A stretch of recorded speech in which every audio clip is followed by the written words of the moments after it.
Assalamualaikum adik-adik. Kita akan kembali membahas mengenai konsep gerak ya dalam fisika.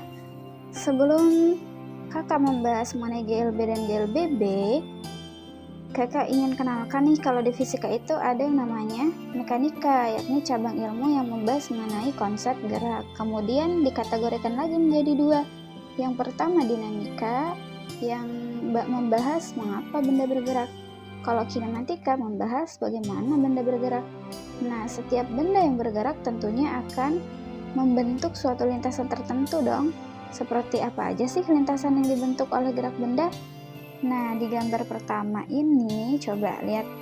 Lintasan yang dilaluinya itu berbentuk lurus ya, sehingga gerak yang dihasilkan dinamakan dengan gerak lurus. Nah, ini akan kita dalami pada pembahasan kali ini. Kemudian yang kedua, gambar kedua tuh biang lala. Karena lintasannya berbentuk lingkaran sehingga gerakannya dinamakan dengan gerak melingkar.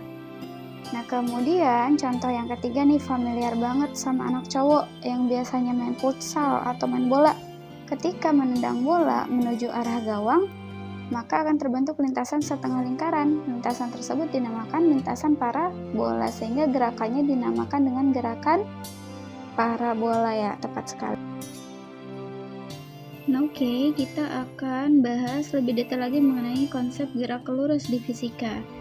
Nih Bu, sajikan gambar kereta api yang sedang melaju pada lintasan yang lurus. Nah, kalian pernah nggak sih naik kereta? Insya Allah udah ya, udah pernah.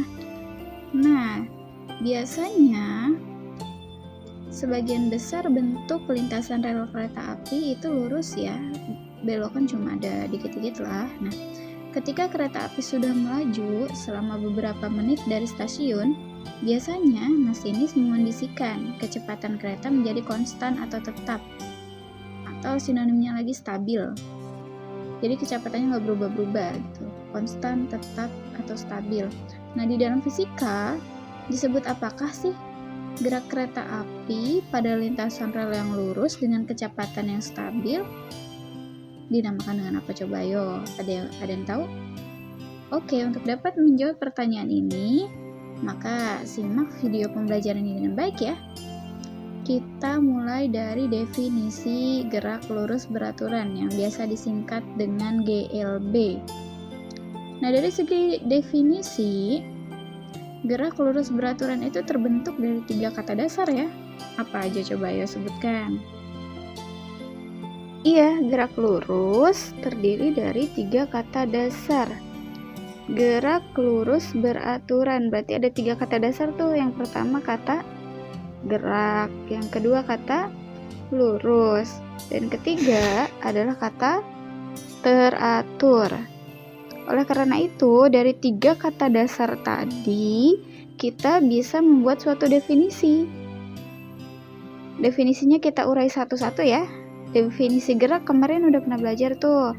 Gerak berarti yakni perubahan posisi atau kedudukan. Kalau lurus menyatakan bentuk lintasan yang lurus dan teratur berarti menyatakan besar kecepatan yang konstan atau stabil ya. Jadi dapat disimpulkan bahwa yang dimaksud dengan gerak lurus beraturan atau yang disingkat GLB adalah gerak suatu benda yang lintasannya berupa garis lurus dengan kecepatan yang tetap atau konstan pada selang waktu tertentu. Nah, bagaimana dengan lintasan planet? Planet kan dia konstan ya gerakan rotasinya, tapi lintasannya nggak lurus. Nah, berarti itu bukan termasuk GLB ya.